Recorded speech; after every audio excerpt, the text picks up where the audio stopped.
दहशतगर्दी से कत्ल कर दिया। सुखदुल सिंह खालिस्तान के हामी थे। 2017 में खालिस्तान तहरीक में शमूलियत के बाद भारत से कनाडा मुंतकिल हुए थे। भारत की गैर ममालिक में दहशतगर्दी पर मगरबी ममालिक तशवीश का शिकार है। कनाडा और इंडिया के जो रिलेशन है इस टाइम तनाव की तरफ जा रहे हैं, G20 के बाद खास तौर पे। सर क्या कहना चाहेंगे इसके ऊपर? दर हकीकत मैं आपको इसका थोड़ा सा बैकग्राउंड बताना चाहता हूं कि जस्टिन ट्रूडो साहब को ये क्या जरूरत महसूस हुई और ये सारा सिलसिला है क्या। दर हकीकत इस वक्त वहां पे एक दूसरी पार्टी है, न्यू डेमोक्रेट पार्टी, जिसके हेड हैं जसप्रीत सिंह। उनके पास तकरीबन लगभग 25 MPA की सपोर्ट उनको हासिल है और उनकी सपोर्ट के बगैर जस्टिन ट्रूडो जो होते हैं वो जीरो हो जाते हैं। तो उन्होंने इस पे कैपिटलाइज किया, तो उन्होंने वोट बैंक पॉलिटिक्स खेली है और वो सपोर्ट हासिल करने के लिए सारा कुछ। दूसरा जो उनका न्यू दिल्ली का ट्रिप था, वो सबको पता है जिस तरह का ट्रिप था, उनका जहाज खराब हुआ, कोई सिग्निफिकेंट मीटिंग ना हो सकी, उन्होंने वापस आके उस पर रिटेलिएट किया। लेकिन you are a prime minister of Canada, आपको पहले इन्वेस्टिगेशन करनी चाहिए थी। एलिगेशन बेसिस के ऊपर आपको इतना बड़ा ब्लंडर नहीं करना चाहिए था। अब उसके बाद उन्होंने क्या किया है, उसके बाद उन्होंने जायंट स्टेटमेंट लेने की कोशिश की अमेरिका से और बर्तानिया से। दोनों ने रिफ्यूज किया। जब अमेरिका ने कहा है कि योर इन्वेस्टिगेशन योर स्टेटमेंट, आप पहले इन्वेस्टिगेशन करें उसके बाद उससे डील करें। जो बर्तानिया ने स्टेटमेंट दी है, उन्होंने उससे भी लोअर क्लास की स्टेटमेंट दी। दूसरी उन्होंने ट्राई की, एक ऑर्गेनाइजेशन है फाइव आइज कंट्रीज, उन्होंने उनसे स्टेटमेंट लेने की कोशिश की, वहां से उनको कोई सपोर्ट हासिल नहीं हुई। मेरे ख्याल में इन एलिगेशन की बेसिस पे, इल्जामात के बेसिस के ऊपर कोई भी जो कंट्री है वो इनको सपोर्ट नहीं देगा। बिलखसूस जब भारत दुनिया की 5वीं बड़ी इकॉनमी हो तो ये रिस्क कौन लेगा। मेरे ख्याल में इस वक्त Justin Trudeau is in a tight corner कि अब वो जो है वो उसके बारे में सोच रहे हैं, टोन डाउन हो चुके हैं। आज उन्होंने कहा है कि मेरा मकसद ये नहीं था कि भारत को प्रोवोक किया जाए, लेकिन मेरे ख्याल में अब ट्रेन निकल चुकी है और इस वक्त जो भारत की तरफ से भी ट्रैवल एडवाइजरी आ चुकी है, इन्होंने भी एक डिप्लोमेट को निकाल दिया है। तो मेरे ख्याल में Justin Trudeau is in a deep issue now, deep problem politically. Sir आपने बात की मुख्तलिफ कंट्रीज की, आपने यूएस की बात की, यूके की बात की, इवन ऑस्ट्रेलिया की तरफ से भी स्टेटमेंट आई है, वो भी जो देखने में आता है वो भारत की साइड पे है। फिर एक बड़ी चीज जिस वजह से ये सारा सिनेरियो क्रिएट किया जा रहा है सिख कम्युनिटी को लेके इंटरनेशनली, तो यूएस में जो सिख कम्युनिटी बैठी है, उनके जो हेड हैं उनकी तरफ से भी प्रॉपर भारत को लेके जो है वो स्टेटमेंट दी गई है कि भाई जो कनाडा के प्राइम मिनिस्टर ने बोला है वो बिल्कुल गलत है, हम भारत के साथ खड़े हैं। यूएस की जो सिख कम्युनिटी है उनकी तरफ से भी यही स्टेटमेंट आई है। डेफिनेटली, मैं बल्कि आज भी मैं बातें हो रही थी इसी हवाले से।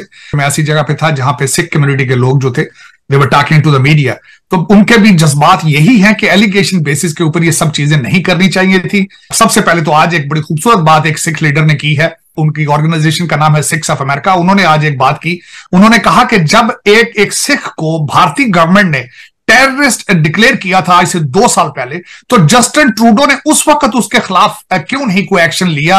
अगर वो किया होता तो आज वो निजर साहब कत्ल ना हुए होते।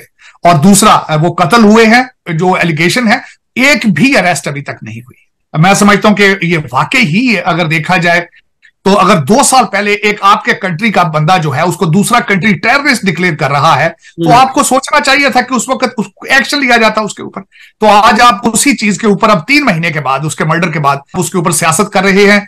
कनाडा के एक बेवकूफ प्रेसिडेंट जैसे सेम लाइक यूक्रेन का प्रेसिडेंट और ये कनाडा का, ये दोनों सेम है, बुद्धि कम है।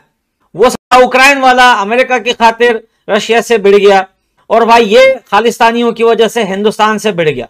नहीं तो पूरा कनाडा ये नहीं चाहता, सिर्फ ये प्रेसिडेंट ऐसा है, इसका दिमाग जो है बच्चों वाला है। भाई जब ये अपने मुंह से कह रहा है कि हिंदुस्तान जो है उसने एक कैनेडियन शहरी के साथ मारा है उसको, तो जब वो कैनेडियन था उसका काम क्या है हिंदुस्तान में?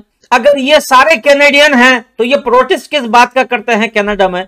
हिंदुस्तान की एम्बेसी पे हमला क्यों करते हैं? ये हिंदुस्तान आने की कोशिश क्यों करते हैं? जब इसको वीजे नहीं मिले, इनके वीजे डिनाई हो रहे हैं, तो फिर ये आने की क्यों कोशिश कर रहे हैं? सुनो मेरी बात, हिंदुस्तान जो करना है वो करके रहेगा, हिंदुस्तान चुप नहीं रहेगा भाई। अगर कोई देश जहां पर भी मारेगा, हिंदुस्तान वहां पे घुस के मारेगा।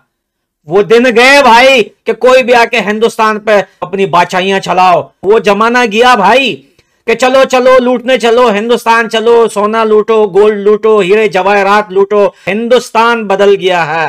हिंदुस्तान के लिए कोई आंख उठाएगा, हिंदुस्तान उसके घर में घुस के उसकी आंख निकाल देगा।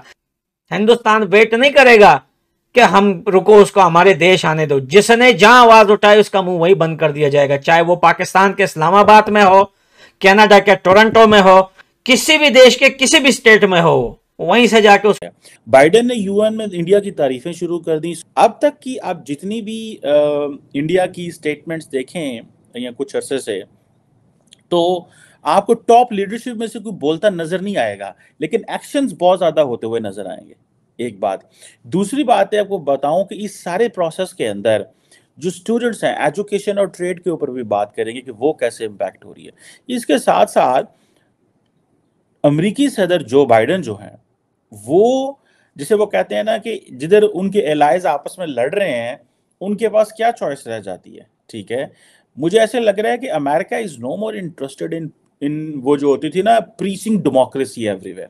ठीक है, वो कहते तो हैं हम डिफेंड करते हैं डेमोक्रेसी को, लेकिन यूएन में वो सारा टाइम सऊदी अरब और इंडिया की तारीफ करते रहे कि जी हमने ये जो नया इकोनॉमिक कॉरिडोर बनाया, इट्स अ बिग डील, ये बहुत बड़ी चीज है।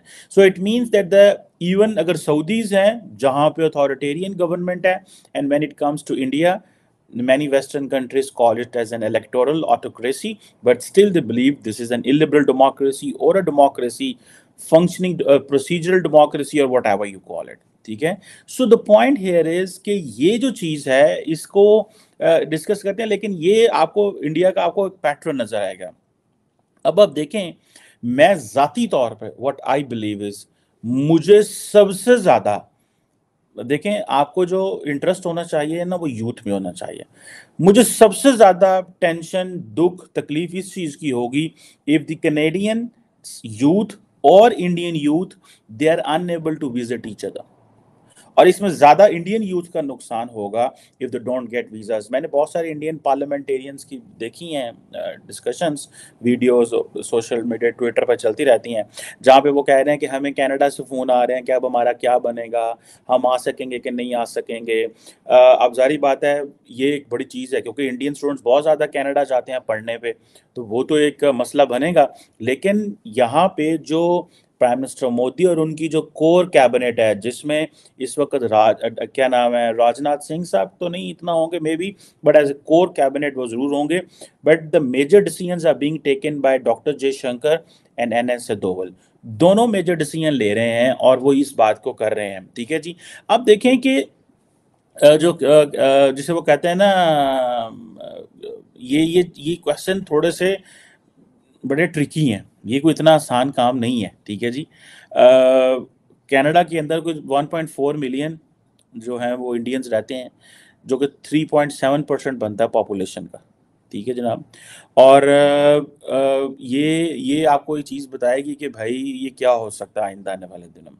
अब कहा जाता है कि जो कनाडा और इनकी जो बायलैटरल ट्रेड है वो 12 अरब डॉलर के करीब आई थिंक के करीब बनती है, और ये पिछले साल से कुछ 57% ये ट्रेड बढ़ी थी, व्हाट द कैनेडियन गवर्नमेंट कहती है। जो कनाडा से मेजर इंपोर्ट्स आती हैं उसमें फर्टिलाइजर्स, एनर्जी प्रोजेक्ट्स, कोल है, कोक है, इस तरह की बहुत सारी चीज़। और जो इंडिया की एक्सपोर्ट हैं उसमें से गारमेंट्स हैं, इंजीनियरिंग प्रोडक्ट्स हैं, ऑटो पार्ट्स हैं, एयरक्राफ्ट इक्विपमेंट, इलेक्ट्रॉनिक आइटम्स हैं। ठीक है जी, और कहा जाता है कि जो कनाडा की जो टॉप एक्सपोर्ट थी इंडिया को 2022 में वो फॉसिल फ्यूल थी। ठीक है जी, जो कि तकरीबन $1 बिलियन की थी। उसके बाद फिर खाद वगैरह, खाद मींस फर्टिलाइजर्स, वो भी कोई $1 बिलियन, $1.25 बिलियन के करीब थी। सो ये चीज़ें जो हैं वो हमें सामने आती हैं कि ये मसला होगा। 12 अरब डॉलर कैनेडियन है और 9 अरब डॉलर यूएस में ये तकरीबन बनता है। सो क्या होगा आइंदा आने वाले दिनों में कि जो इंडिया की केमिकल प्रोडक्ट्स नहीं जा सकेंगी, जो कि जिसे वो कहते हैं ना इंडिया की टेक्सटाइल नहीं जा सकेंगी, मेटल्स नहीं जा सकेंगी, वेजिटेबल प्रोडक्ट्स, प्लास्टिक्स, और इसी तरह कनाडा की मिनरल प्रोडक्ट्स इंडिया नहीं आ सकेंगी, पेपर गुड्स नहीं आ सकेंगी, वेजिटेबल प्रोडक्ट्स इंडिया में नहीं आएंगी, केमिकल प्रोडक्ट्स नहीं आएंगी। इसी तरह इंडिया और दोनों जो हैं एक दूसरे के ऊपर, सारी बात है, डिपेंडेंट है। कनाडा जो है वो इंडिया का 17वां बड़ा फॉरेन इन्वेस्टर है।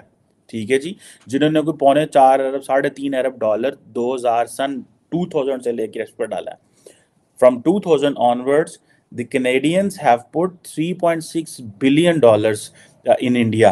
अब ये चीज़ें जो हैं ये बड़ी इंपॉर्टेंट है समझने के लिए, ठीक है जी। सो अगर आज ये इंडिया ने फैसला किया they are not going to give visas to the Canadians, तो आप देख लें कि वो जो $3.6 बिलियन है यहाँ डूब गया, ठीक है। या जिनको वीज़ाज मिले हुए मिले, अब होगा क्या कि कैनेडियन इन्वेस्टर जो है they can pressurise Justin Trudeau के भाई कुछ करो की कर दो पाया साढ़े बंदे फंसे रहे, जो इधर हैं इधर आ जाएंगे, जो उधर हैं उधर आ जाएंगे।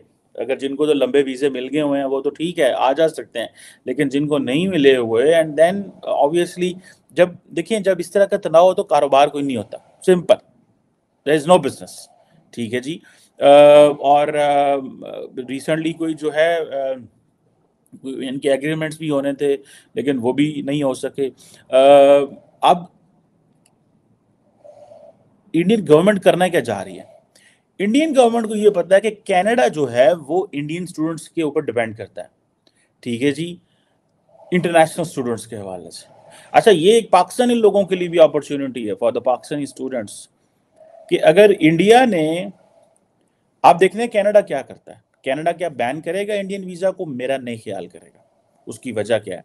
बिकॉज द वेरी पॉपुलेशन और the very youth which is basically travelling, वो उसके ऊपर अगर पाबंदी लग गई तो वो जो इंडिया, वो जो 14 लाख टोटल पॉपुलेशन है, 8 लाख सिख पॉपुलेशन है कनाडा के अंदर, वो कहेंगे यार है तुसां की कीता, तुहाडे ताल्लुकात खराब ने पर साढ़े तो जियां नूं आउण दिओ, साढ़े बंदे तुसीं फसाते नहीं होते, ठीक है।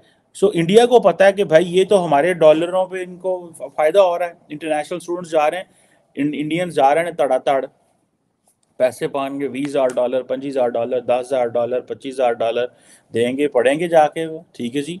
अब हुआ ये है कि कहा जाता है कि पिछले साल, ठीक है जी, 47% इजाफा हुआ है, ठीक है जी, जिसे वो कहते हैं ना कि स्टूडेंट्स के अंदर उधर, ठीक है जी। अब ये जो उसमें से ज़्यादातर जो है वो इंडियंस हैं, ठीक है जी। कहा जाता है कि 40% स्टूडेंट्स जो हैं शायद इंडिया से हैं। एक इनका है Canadian bureau for international education, ठीक है जी। और ये भी कहा जाता है कि जो कनाडा की सिख पॉपुलेशन है वो पिछले 20 सालों में बहुत तेज़ी से बढ़ी है, ठीक है। अगर फॉर एग्जांपल जो कनाडा का जो एजुकेशन का अदारा है Canadian bureau of international education, वो ये कहता है कि तकरीबन जो 40% स्टूडेंट्स हैं वो इंडिया से आते हैं। सुन लो, पाकिस्तान तो मैं लगता है जाते ही कोई नहीं, साढ़े तो मुंडे ही फारग में। अच्छा, उसके बाद जो सबसे ज़्यादा स्टूडेंट्स आते हैं दे कम फ्रॉम चाइना, कनाडा में। चाइना के नाल भी रौला बने हैं, वो जो आपको याद होगा इंडोनेशिया में जस्टिन ट्रूडो एंड उनकी हुई थी, और फिर कनाडा के अंदर जो है वो उन्होंने क्या किया था, जो यार उन्होंने ना है वो पुलिस स्टेशन खोल लेते हैं इंडियंस सॉरी चाइनीज़ हैं, ठीक है। सो 40% वहाँ से आते हैं, 12% तो उन्होंने असी साढ़े मुंडे डंकियां होंगे ना पाकिस्तानी, वो तो कहते हैं या अल्लाह कोई डंकी लग जाए, ठीक है, या अल्लाह डंकी लग जाए ना, कोई इस तरह की चीज़ हो जाए, डंकी किसी तरीके लग जाए, ठीक है जी। हुण डंकी किंज लगेगी, की होएगा, किस तरह होएगा, वो बात की गल है। सो ये चीज़ें जो है वो हमें सामने आ रही हैं। इसी तरह 4% कोई इंडोनेशिया मलेशिया से, 2% ब्राज़ील से, 2% इधरों उधरों, ये सारी चीज़ें सामने आ रही हैं हमारे, ठीक है। और मुझे ऐसे लगता है कि over the period of time अगर ये if it went like this, अगर ये ऐसे ही चलता रहा और ये ऐसे ही होता रहा तो जारी बात है चीज़ें ज़्यादा ख़राब होंगी। अब बाइडन साहब का मैं जो आपको शुरू में बता रहा था कि बाइडन ने क्या किया है, ठीक है जी, बाइडन ने यूएन में इंडिया की तारीफ़ें शुरू कर दी, सऊदी अरब की तारीफ़ें शुरू कर दी, और उन्होंने इसलिए तारीफ़ें शुरू कर दी, ठीक है जी, कि वो उनको पता है यार मैंने G20 में बड़ा काम किया है तो ये तो सारा मसला हो जाएगा, ठीक है। और अब जो जिसे वो कहते हैं ना कि जॉन किर्बी जो कि स्पोक्स पर्सन है बाइडन के नेशनल सिक्योरिटी काउंसिल के, उन्होंने कहा जी हम तो बड़े परेशान हैं, ये जो अगर इंडिया